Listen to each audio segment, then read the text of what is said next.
وخلق الله السماوات والأرض بالحق ولتجزى كل نفس بما كسبت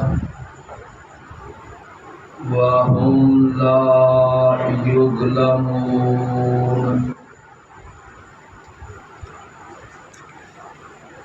أفرأيت من اتخذ إلهه هواه وأضله الله على علم وختم على سمعه وقلبه وجعل على بصره غشاوة فمن يهديه من بعد الله أفلا تذكرون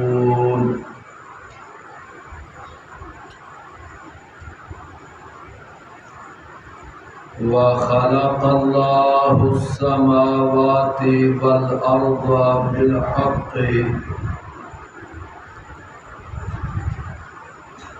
اور پیدا کیا ہے اللہ تعالی نے آسمانوں کو اور زمین کو بالحق حق کے ساتھ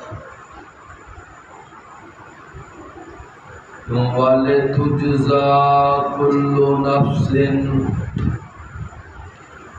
اور تاکہ بدلہ دیا جائے ہر نفس کو ہر جان کو بما کسبت اس کے بدلے میں جو اس نے کمایا وَهُمْ لَا يُظْلَمُونَ اور وہ ظلم نہیں کیے جائیں گے أَفَرَأَيْتَ مَنِ اتَّخَذَ إِلَٰهَهُ هَوَاهُ تو کیا آپ نے دیکھا ہے اس شخص کو جس نے بنا لیا اپنا معبود اپنی خواہش نفس کو وَأَضَلَّهُ اللَّهُ عَلَى عِلْمٍ اور اللہ تعالی نے اس کو گمراہ کر دیا عَلَى عِلْمٍ علم کے باوجود وَخَتَمَ عَلَى سَمْعِهِ اور اس نے مہر لگا دی اس کے کانوں پر وَقَلْبِهِ اور اس کے دل پر وَجَعَلَ عَلَى بَصَرِهِ غِشَاوَةً اور اس نے ڈال دیا اس کی آنکھ پر پردہ وَمَن يَهْدِيهِ مِن بَعْدِ اللَّهِ تو کون اس کو ہدایت دے سکتا ہے اللہ تعالی کے بعد افلا تذکرون تو کیا تم نصیحت نہیں پکڑتے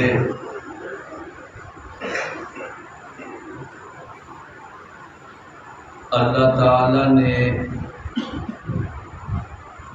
یہ جو آج ہم نے آیت نمبر پہلے 22 پڑھی ہے اس آیت کے اندر اللہ تعالی نے قیامت کے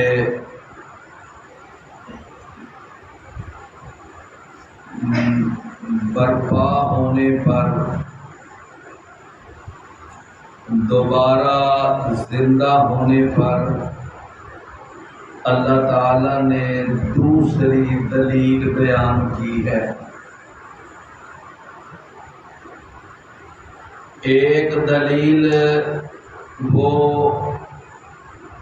پچھلا جو ہمارا سبق تھا، اس سبق کی جو آخری آیت تھی، ایک دلیل اللہ نے اس میں بیان فرمائی، مرنے کے بعد دوبارہ زندہ ہونے کی ایک عقلی دلیل، یعنی جس کو عقل بھی اپیل کرتی ہے۔ تو وہ جو پہلی دلیل ہے وہ اللہ تعالیٰ نے یہ بیان فرمائی ہے کہ کیا گمان کر لیا ہے ان لوگوں نے جنہوں نے برائیاں کی ہیں، گناہ کیے ہیں، اللہ کی نافرمانیاں کی ہیں، تو ان گناہ کرنے والوں اور برائیاں کرنے والوں نے کیا یہ گمان کر لیا ہے، یہ سمجھ لیا ہے کہ ہم ان کو ان لوگوں کی طرح کر دیں گے جو ایمان لائے اور جنہوں نے نیک اعمال کیے؟ مطلب یہ ہے کہ ایسا اگر انہوں نے گمان کیا ہے تو یہ ان کا گمان بالکل باطل ہے، یہ ناممکن ہے کہ برائی کرنے والے اور نیکی کرنے والے اللہ کے ہاں برابر ہو جائیں، ایسا نہیں ہو سکتا۔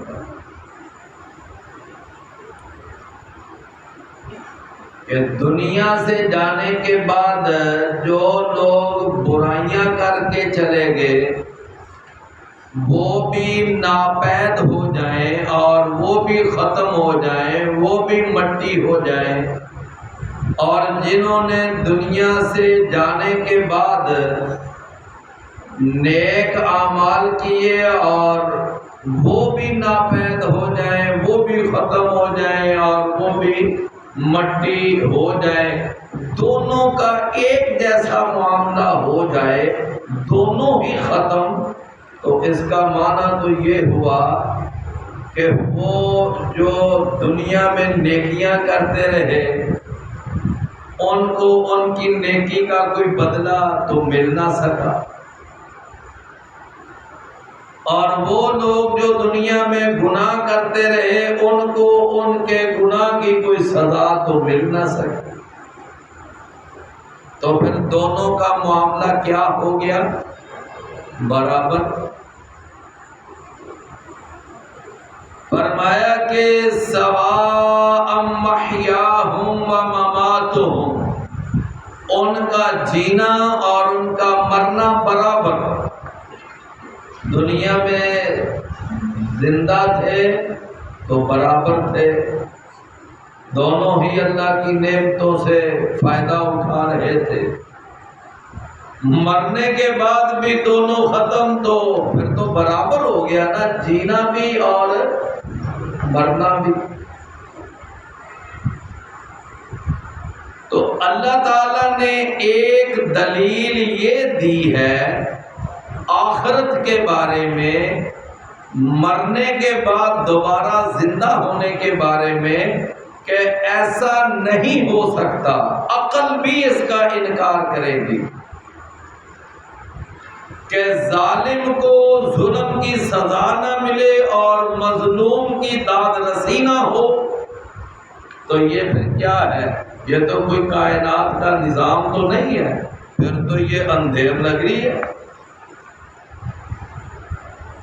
تو اللہ تعالیٰ نے ایک دلیل یہ دی ہے کہ یعنی اگر یہ سمجھا جائے کہ دنیا سے جانے کے بعد آگے قیامت ہے ہی نہیں، آخرت ہے ہی نہیں، جنت اور جہنم ہے ہی نہیں، تو اس کا معنی یہ ہوا پھر تو نیک اور بد، ظالم اور مظلوم کیا ہو گئے؟ برابر۔ تو کیا عقل اس کو تسلیم کرتی ہے؟ کوئی ایک عقل مند انسان کیا اس بات کو تسلیم کرنے کے لیے تیار ہے کہ دونوں کے ساتھ ایک جیسا سلوک ہو جائے؟ اس کے بعد اب جو آج ہم آیت پڑھ رہے ہیں نا، اس میں اللہ نے دوسری دلیل بیان کی، اور وہ کیا ہے؟ فرمایا وَخَلَقَ اللَّهُ السَّمَاوَاتِ وَالْأَرْضَ بِالْحَقِّ، اور اللہ تعالیٰ نے پیدا کیا ہے آسمانوں کو اور زمین کو بالحق، بالحق، حق کے ساتھ۔ اچھا، اب یہ جو لفظ ہے نا بالحق، اس کا ایک معنی تو وہ یعنی استعمال ہوتا ہے ہماری عام زبان میں کہ جو حق باطل کے مقابلے میں ہوتا ہے، یعنی یہ حق ہے یعنی یہ صحیح ہے، یہ باطل ہے یہ غلط ہے، یعنی ایک حق اور باطل، صحیح اور غلط کے معنی میں استعمال ہوتا ہے۔ جیسا کہ ہم یہ کہتے ہیں نا کہ اسلام حق ہے اور اسلام کے سوا باقی سارے مذاہب باطل ہیں، یعنی وہ غلط ہے۔ نبی کریم صلی اللہ علیہ وسلم نے جب مکہ فتح کیا اور مکے کا کنٹرول آپ کے ہاتھ میں آیا، بیت اللہ کی چابیاں آپ کے پاس آ گئیں، تو آپ نے اس وقت ایک چھڑی لی اور وہاں جتنے انہوں نے بت بنا کر رکھے ہوئے تھے، آپ ایک ایک بت کو اپنی چھڑی سے گراتے جاتے تھے اور ساتھ کیا کہہ رہے تھے؟ جاء الحق وزهق الباطل، حق آ گیا اور باطل مٹ گیا۔ یعنی جو صحیح دین تھا، جو صحیح مذہب تھا، جو صحیح عقیدہ تھا، اب اس صحیح عقیدے والوں کا اس مکہ پر کنٹرول وہ آ چکا ہے، اور جو باطل عقیدے والے تھے، جو باطل نظریات کے حامل تھے اور جو شرک میں ڈوبے ہوئے تھے، اللہ تعالیٰ نے ان کو یہاں سے بھگا دیا ہے۔ تو ایک حق کس کے مقابلے میں ہوتا ہے؟ باطل کے مقابلے میں۔ لیکن یہ جو ہم آیت پڑھ رہے ہیں نا، اس کا یہاں معنی کیا ہے بھلا؟ فرمایا اور اللہ نے آسمانوں کو اور زمین کو پیدا کیا حق کے ساتھ۔ یہاں حق کا معنی ہے ایک مقصد کے ساتھ۔ کیا معنی کریں گے؟ ایک مقصد کے تحت، یعنی اللہ تعالیٰ نے اس کو بغیر مقصد کے پیدا نہیں کیا۔ اللہ نے اس کو کس طرح پیدا کیا ہے؟ ایک تو گویا ایک لفظ حق جو ہے اس کا معنی ہے با مقصد، یعنی اللہ نے آسمانوں کو اور زمین کو با مقصد پیدا کیا ہے، ایک مقصد کے تحت پیدا کیا ہے۔ معنی یہ ہے کہ اللہ نے یہ کائنات کا نظام جو ہے اس کو بیکار پیدا نہیں کیا کہ جس کا مقصد ہی کوئی نہ ہو، جس کا مقصد ہی کوئی نہ ہو، ایسا نہیں ہے۔ تو میرے بھائیوں، ایک حق اور باطل ہے صحیح اور غلط کے معنی میں، اور ایک لفظ حق اور باطل ہے یعنی با مقصد اور بے مقصد کے معنی میں۔ تو یہاں لفظ یہ حق کس معنی میں استعمال ہو رہا ہے؟ با مقصد، ایک مقصد کے تحت۔ اچھا اب وہ مقصد کیا ہے بھلا؟ اللہ نے وہ بھی قرآن میں بیان کیا، فرمایا ہو والذی خلق لکم ما فی الارض جمیعا، اللہ وہ ہے کہ جس نے یہ ساری کائنات اے انسانوں تمہارے لیے بنائی ہے۔ یہ ساری کائنات کن کے لیے بنائی ہے؟ انسانوں تمہارے لیے۔ تو کائنات بنائی گئی ہے تمام انسانوں کی خاطر، بات سمجھ آئی نا؟ تمام انسانوں کی۔ اچھا اب اس کا مطلب یہ ہے کہ یہ کائنات جو ہے وہ مکمل ایک، یہ جو انسان جو ایک مخلوق ہے اس کے لیے بنائی گئی ہے۔ اب اس کا یہ معنی ہرگز نہیں کہ ہر چیز ہر انسان نے استعمال کرنی ہے، یہ کوئی ضروری نہیں۔ بعض دفعہ ایسا ہوتا ہے کہ ایک چیز انسان کے استعمال میں نہیں آ سکتی، وہ کسی دوسرے انسان کے استعمال میں آ جاتی ہے، ایسا ہوتا ہے نا۔ یعنی اس کا یہ معنی ہے کہ اللہ نے انسانوں کے لیے کائنات بنائی ہے، ہر چیز کا ہر انسان کے لیے ہونا یہ کوئی لازم نہیں ہے۔ اللہ اکبر۔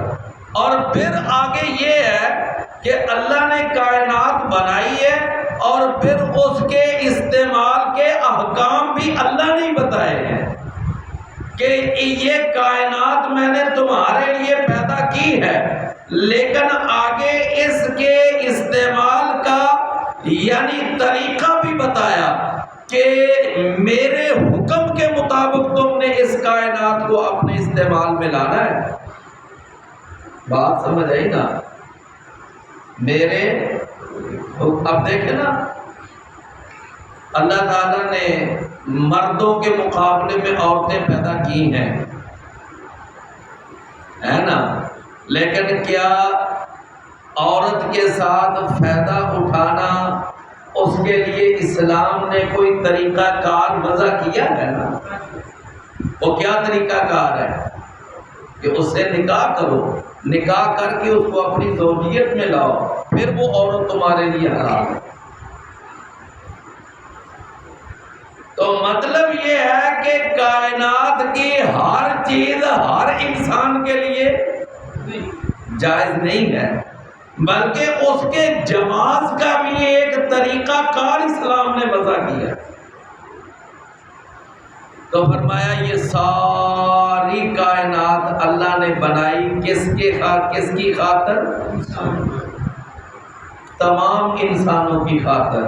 صرف ایک انسان کی خاطر اللہ نے یہ کائنات نہیں بنائی۔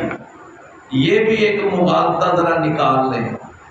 بعض لوگ جو ہیں وہ یہ مغالطہ لیے بیٹھے ہیں کہ یہ ساری کائنات صرف رسول اللہ کی خاطر بنائی گئی ہے۔ اللہ تعالیٰ معاف فرمائے، یہ عقیدہ قرآن کے صریحاً خلاف ہے۔ یہ کائنات تمام انسانوں کے لیے بنائی گئی ہے، صرف ایک انسان کے لیے نہیں بنائی گئی۔ ہاں وہ ایک الگ بات ہے کہ وہ جناب محمد صلی اللہ علیہ وسلم ساری انسانیت کے سردار ہیں، ساری انسانیت سے اعلیٰ ہیں، افضل ہیں، سید البشر ہیں۔ ان کا مقام اور مرتبہ اپنی جگہ بجا ہے، لیکن یہ کہنا کہ یہ ساری کائنات سجائی ہی رسول اللہ کی خاطر ہے، یہ غلط ہے۔ اچھا بعض لوگ اب اپنے اپنے عقیدے نا، اپنے اپنے نظریات، بعض لوگ یہ کہتے ہیں کہ یہ ساری کائنات جو ہے یہ صرف 5 افراد کی خاطر بنائی گئی ہے۔ کتنے افراد کی خاطر؟ 5 افراد۔ میری بات سمجھ رہے نا؟ اب انہوں نے ایک اپنا نظریہ بنا لیا جی، ان میں سے ایک محمد الرسول اللہ ہے اور ایک سیدنا علی ہیں اور ایک سیدہ فاطمہ ہیں اور ایک سیدنا حسن ہے اور ایک سیدنا حسین، بس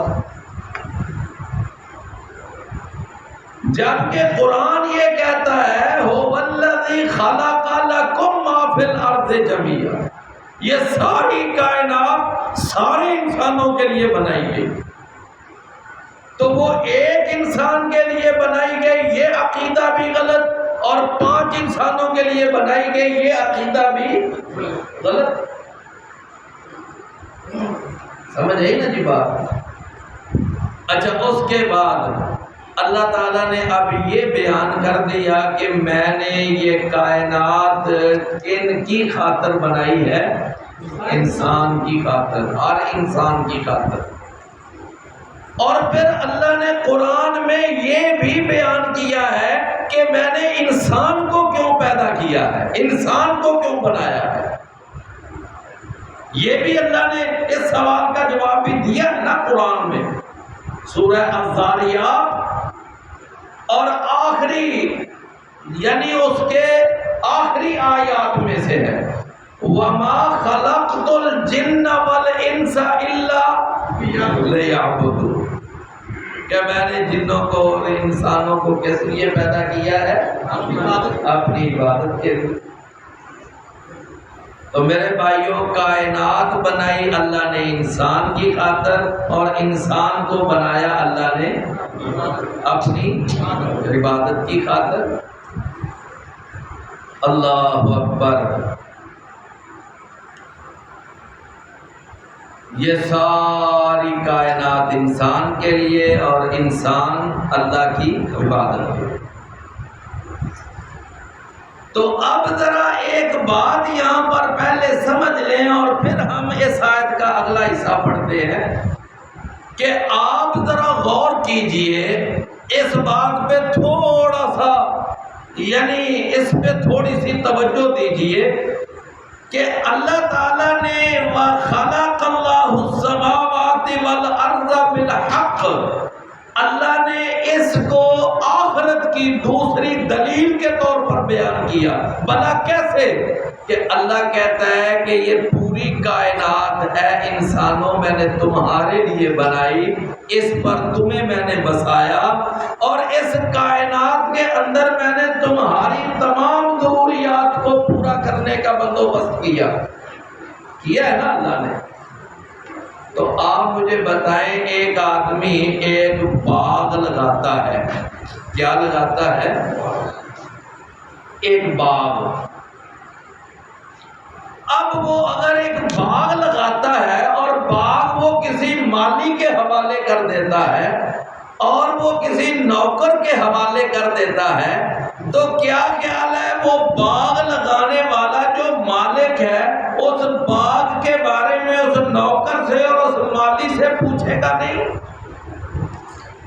تو میری بات نہیں آپ سمجھے، پوچھے گا کہ نہیں پوچھے گا؟ اور وہ کب پوچھے گا؟ تو مطلب یہ ہے کہ جب اللہ نے یہ کائنات بنائی ہے اور یہ کائنات انسان کے لیے سجائی ہے، تو اب اللہ اس سے پوچھے گا نا کہ میں نے تجھے کائنات میں بسایا تھا، تو کائنات میں جا کر تو نے پھر کیا حق ادا کیا تھا؟ میں نے تجھے جس کام کے لیے بھیجا تھا تو وہ کام کر کے آیا کہ نہیں آیا؟ کیوں بھی بات سمجھ آئی نا؟ اب یہ تو نہیں ہے کہ اللہ نے یہ کائنات بنائی ہے جاؤ دنیا میں جا کر شادی کرو، بچے پیدا کرو، پکنکیں بناؤ، عیش و عشرت کرو اور جناب سیر و تفریح کرو اور اس کے بعد واپس آ جاؤ اور اس کے بعد ختم۔ کیا اس لیے کائنات اللہ نے بنائی؟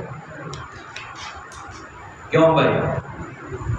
او بھائیو، کھانا کھانا، بچے پیدا کرنا یہ تو جانور بھی کرتے ہیں۔ اگر یہ کام صرف انسان کر کے اور مر جائے اور ختم ہو جائے تو پھر کیا فرق رہ گیا انسان میں اور جانور میں؟ اللہ تعالیٰ نے اس انسان سے پوچھنا ہے کہ تو کر کے کیا آیا ہے؟ میں نے تجھے زمین پر بسایا تو بتا تو اب وہاں پر نیک اعمال کر کے آیا ہے یا برے اعمال کر کے آیا ہے؟ میں نے تجھے عبادت کے لیے پیدا کیا تھا، تو اگر انسان عبادت کر کے جائے گا، اللہ کی عبادت کر کے جائے گا، تو اللہ تعالیٰ خوش ہو کر اس کو اپنی جنتوں کا وارث بنائے گا۔ اور اگر انسان من مانیاں کر کے جائے گا، اپنی خواہشات کی پیروی کر کے جائے گا، اپنی من مرضیاں کر کے جائے گا، تو پھر ایسے انسان کو اللہ کہاں ڈالے گا، کہاں پھینکے گا؟ جہنم میں۔ جو اللہ کی عبادت کر کے جائیں گے، اللہ کو اپنا معبود سمجھتے تھے، اللہ کو اپنا مشکل کشا حاجت روا سمجھتے تھے، اور اللہ کی مرضیاں پوری کرتے تھے، اللہ کے احکامات پر عمل کرتے تھے، اور اللہ ان سے خوش ہو کر اللہ ان کو اپنی جنتوں میں بھیجے گا۔ اور جنہوں نے اپنی من مرضیاں کی، اپنی من مانیاں کی، جنہوں نے اپنی خواہشات نفس کی پیروی کی، تو پھر اللہ تعالیٰ ایسے لوگوں کو جہنم میں ڈالے گا۔ بات سمجھ آ گئی نا؟ اب ذرا آیت کا اللہ حصہ پڑھیں، آگے اللہ نے کیا فرمایا؟ وَلِتُجْزَى كُلُّ نَفْسٍ بِمَا كَسَبَتْ، وَلِتُجْزَى كُلُّ نَفْسٍ بِمَا كَسَبَتْ۔ پہلے آپ کو میں ایک بات یہ عرض کر چکا ہوں نا، توجہ ہے نا، کہ اللہ نے کائنات کو پیدا کیوں کیا؟ انسان کی خاطر۔ انسان کو پیدا کیوں کیا؟ عبادت کی خاطر۔ اب آگے یہ بات ہے کہ اللہ نے اس انسان کو عبادت کا حکم کیوں دیا؟ کہ اے بندے تو نے عبادت کرنی ہے۔ اب یہ حکم اللہ نے کیوں دیا؟ فرمایا اس لیے تاکہ بدلہ دیا جائے ہر جان کو اس کے بدلے میں جو اس نے کمایا، تاکہ بدلہ دیا جائے۔ یہ جو عبادت ہے، یہ عبادت ہے، یہ عبادت کس لیے ہے؟ جو اللہ کی مان کر جائے گا، اللہ کی فرما برداری کر کے جائے گا، اللہ کو معبود سمجھتے ہوئے اللہ کی عبادت کر کے جائے گا، تو پھر اللہ اس جان کو اس کے کیے ہوئے نیک اعمال کا کیا دے گا؟ بدلہ دے گا۔ اور اگر کسی نے اپنے اللہ کو اپنا معبود نہ مانا، اس نے اپنے نفس کی خواہشات کو اپنا معبود مان لیا اور اپنے نفس کی خواہشات کی پیروی کرتا رہا، جو اس کے نفس نے کہا بس اسی کی وہ پیروی کرتا رہا، اور اپنے نفس کی خواہشات کی پیروی میں اس نے نہ کوئی جائز سمجھا نہ ناجائز سمجھا، تو بس وہ آدمی جب اللہ کے پاس جائے گا گناہوں والی زندگی گزار کر، برائیوں والی زندگی گزار کر، تو اللہ ایسے شخص کو بھی اس کی برائیوں اور اس کے گناہوں کا بدلہ دے گا۔ نیکوں کو نیکی کا بدلہ ملے گا اور بروں کو برائی کا بدلہ۔ بات سمجھ آ گئی نا؟ نیکوں کو نیکی کا بدلہ اور برائی کا بروں کو۔ اللہ اکبر۔ کیوں بھائی؟ ایک آدمی اگر انگور کی بیل لگاتا ہے تو اس کو کس بات کی امید ہوگی کہ اس بیل کے اوپر کیا لگیں گے؟ انگور لگیں گے نا، ایسا ہی ہے نا۔ اور ایک آدمی اگر تمے کی بیل لگاتا ہے، تما، تو اس کو کس بات کی امید پھر رکھنی چاہیے کہ اس تمے کی بیل کے اوپر انگور لگیں گے یا تما لگے گا؟ کیوں بھی بات سمجھ آ رہی ہے کہ انگور کی بیل لگائیں گے تو اس پر کیا لگے گا؟ انگور کا گچھا۔ اور اگر تمے کی بیل لگائیں گے تو اس پر کیا لگے گا؟ تما لگے گا اس پر۔ اگر کوئی آدمی تما لگا کر، بیج تمے کا بو کر، اور اس پر امید لگا بیٹھے کہ مجھے یہاں سے انگور ملے، یہ ایک بے وقوف کی خواہش تو ہو سکتی ہے، ایک عقل مند کی خواہش ہے۔ اب ایک آدمی ساری زندگی یہاں شرک کرتا کرتا چلا جائے، بدعات کرتا کرتا چلا جائے، اور یہاں سود کھاتا کھاتا چلا جائے، رشوتیں لیتا اور جوا کھیلتا جائے، برائیاں کرتا جائے، ساری زندگی برائیوں میں گزار کے جائے، اور پھر وہاں پر جائے اور پھر یہ امید لگے کہ مجھے جنت ملے، نہیں بات سمجھے؟ ایسے آدمی کو وہاں جنت ملے گی نہیں۔ اور ایک آدمی جو ہے وہ انشاءاللہ یہاں اگر صحیح عقیدے کے ساتھ، صحیح عقیدہ توحید پر وہ اگر زندگی گزار کر، نمازیں پڑھ کے، روزے رکھ کے، حج عمرہ کر کے، اور وہ سچ بول کے، حلال کھا کے، وہ اگر ایک پوری مومن مسلمان کی زندگی گزار کے جائے گا تو انشاءاللہ وہاں اس کے لیے بدلہ کون سا ملے گا؟ فرمایا وَلِتُجْزَىٰ كُلُّ نَفْسٍ بِمَا كَسَبَتْ وَهُمْ لَا يُظْلَمُونَ۔ ان پر ظلم نہیں کیا جائے۔ اللہ اکبر۔ اچھا بھائیو، ظلم کی ایک شکل پتہ کیا ہے؟ ظلم کی ایک شکل یہ ہے، یہ میں نے پہلے بھی کچھ دن پہلے آپ کو یہ یاد کروائی تھی بات۔ ایک شکل یہ ہے کہ نیک کو اور بد کو دونوں کو برابر کر دیا جائے۔ یہ کیا ہے؟ یہ ظلم ہے نا، فرق ہی کوئی نہ ہو، دونوں کو ایک ہی پردے میں تول دیا جائے۔ أَفَنَجْعَلُ الْمُسْلِمِينَ كَالْمُجْرِمِينَ، ہم مسلمانوں کو اور مجرموں کو دونوں کے ساتھ ایک جیسا سلوک کرتے ہیں، یہ کیا ہے؟ یہ ظلم ہے۔ یہ ظلم کی پہلی شکل، ٹھیک ہو گیا نا؟ دوسری شکل، ایک آدمی نیک اعمال کر کے جائے لیکن اس کو نیک عمل کا بدلہ نہ ملے، یہ بھی کیا ہے؟ ظلم۔ تو اللہ نے فرمایا ایسا بھی نہیں ہوگا۔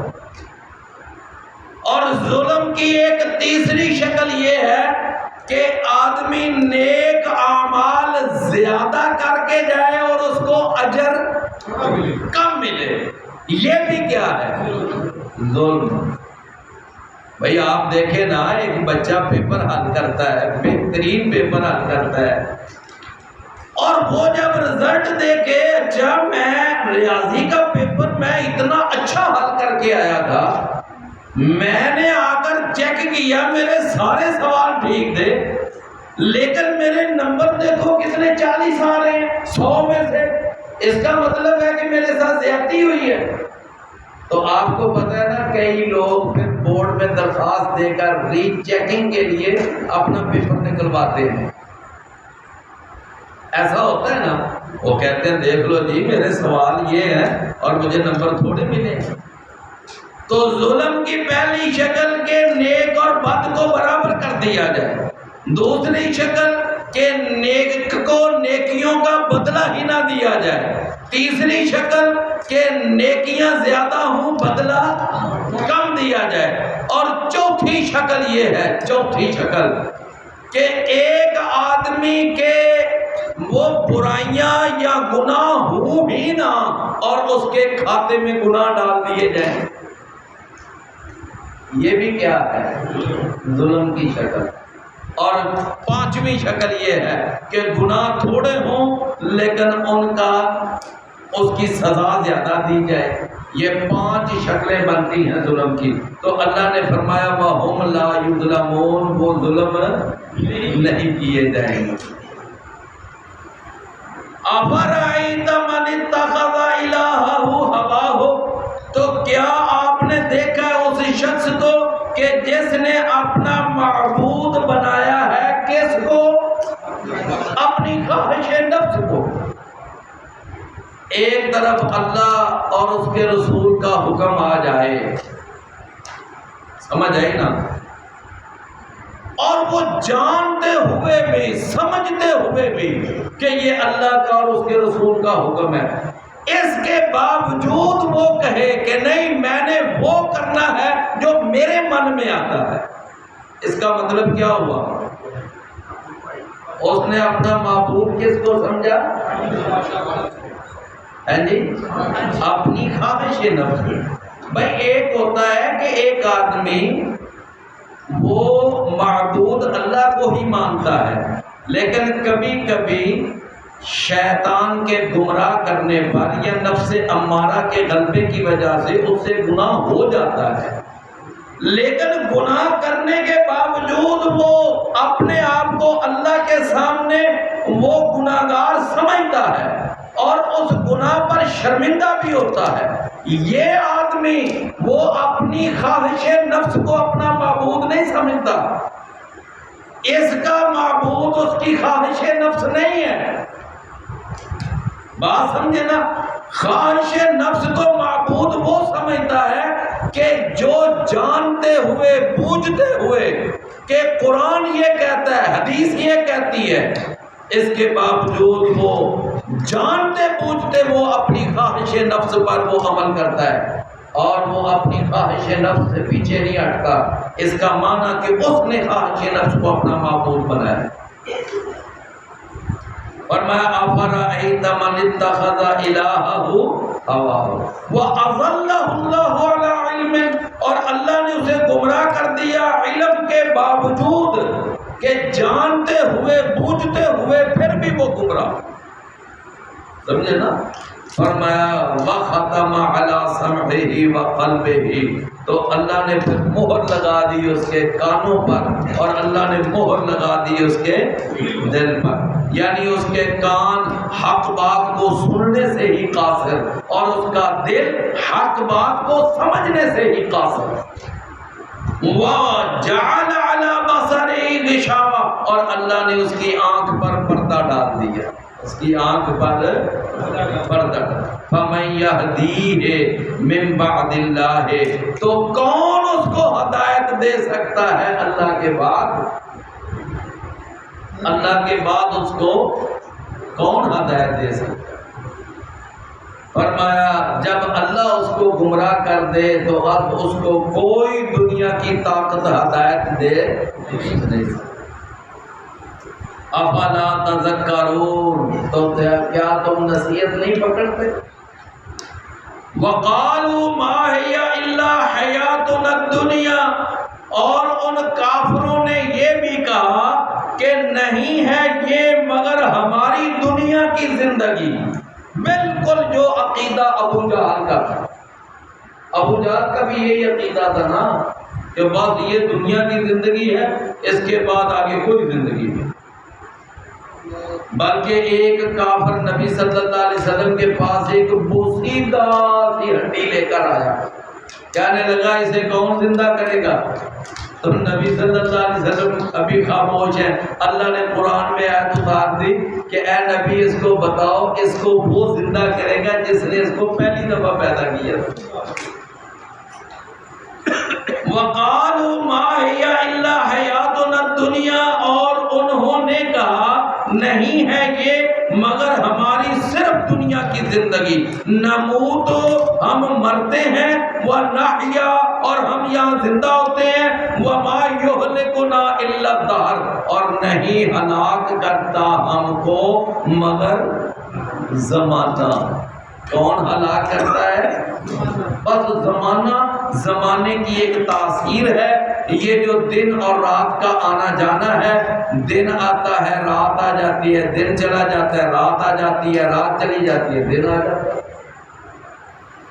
بس یہ رات اور دن کا آنا جانا، یہ گرمیاں یہ سردیاں، بس یہ جو ایک زمانے کا ایک عدل بدل ہے، بس اسی کے ساتھ بندے آ رہے ہیں جا رہے ہیں، پیدا ہو رہے ہیں مر رہے ہیں، باقی اس کے پیچھے نہ کوئی اللہ ہے، نہ کوئی اس کو چلانے والا ہے، نہ اس کو کوئی ہینڈل کرنے والا ہے، بس زمانہ ہی سب کچھ ہے۔ اس عقیدے والوں کو کیا کہتے ہیں؟ دہریہ۔ ان کو کیا کہتے ہیں؟ دہریہ، کمیونسٹ۔ اور آج کی اصطلاح میں ان کو ملحدین بھی کہتے ہیں. ملحدین یعنی جو الحاد پرست ہے. فرمایا ما لہم بذالک من علم وما، ان کے پاس اس بارے میں کوئی علم نہیں ہے. انہم الا یظنون، نہیں ہے مگر یہ صرف گمان کرتے ہیں، گمان کے تیر چلاتے ہیں. حقیقی علم، صحیح علم، کوئی تحقیق والی بات ان کے پاس نہیں ہے. یہ کیا کرتے ہیں؟ صرف گمان.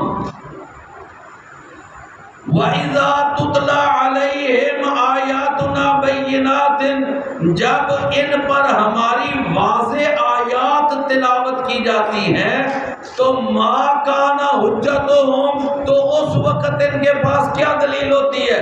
کہتے ہیں کہ إِلَّا أَنْ قَالُوا ائْتُوا بِآبَائِنَا، مگر یہ کہ انہوں نے یہ کہا کہ لاؤ تم ہمارے آباء و اجداد کو زندہ کر کے، ان کنتم صادقین، اگر ہو تم. یعنی وہ مسلمانوں کو چپ کروانے کے لیے کیا دلیل پیش کرتے ہیں؟ اچھا بھئی تم اگر کہتے ہو نا مرنے کے بعد دوبارہ زندہ ہونے ہیں، تو لاؤ نا میرے دادا جی کو اٹھا کے لاؤ قبر میں سے. او میرے بھائیو، اللہ نے یہ کب کہا ہے کہ تم جب کہو گے تمہارا کوئی نہ کوئی باپ دادا زندہ کر کے لے آئیں گے؟ یہ کب اللہ نے کہا ہے؟ اللہ نے تو یہ کہا ہے کہ ان یوم الفصل میقاتہم، کہ ہم نے ان کے فیصلے کے لیے ایک دن مقرر کیا ہوا ہے، اور وہ دن قیامت کا ہے. قیامت والے دن لوگ زندہ ہوں گے. کیونکہ بات سمجھ آئی نا؟ یہ اللہ نے کہا ہی نہیں کہیں کہ تم جب کہو کہ تمہارے مطالبے پہ ہم لوگوں کو زندہ کر کے تمہارے سامنے لے آئیں گے. نہیں، فرمایا الا ان قالوا ائتوا بآبائنا ان کنتم صادقین. قل اللہ یحییکم، کہہ دیجئے کہ اللہ ہی تمہیں زندہ کرتا ہے. ثم یمیتکم، پھر وہ اللہ ہی تمہیں مارتا ہے. ثم یجمعکم الی یوم القیامہ، پھر وہ تمہیں جمع کرے گا قیامت والے دن. لا ریب فیہ، وہ قیامت والا دن کہ جس میں کوئی شک نہیں ہے. فرمایا ولیکن اکثر الناس، اور لیکن اکثر لوگ جو ہیں لا یعلمون، وہ علم نہیں رکھتے. اکثر لوگ علم نہیں رکھتے. اس کا معنی کہ اکثر جاہل ہیں. تو جب اکثر جاہل ہیں تو عالم کتنے ہوئے؟ عالم کم ہوئے نا. اکثر جاہل اور علم والے کم. اکثر ناشکرے اور شکر کرنے والے کم. اکثر بے ایمان اور ایمان لانے والے کم. بات سمجھ آئی نا؟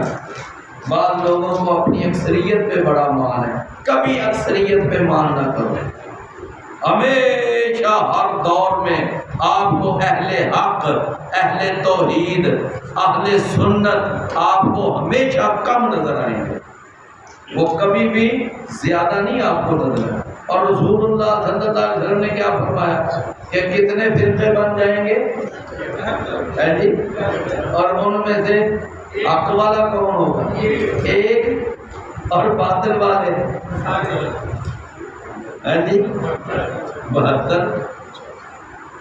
اللہ عمل کی توفیق عطا فرمائے گا. ہاں بھائی سارے بھائی تشریف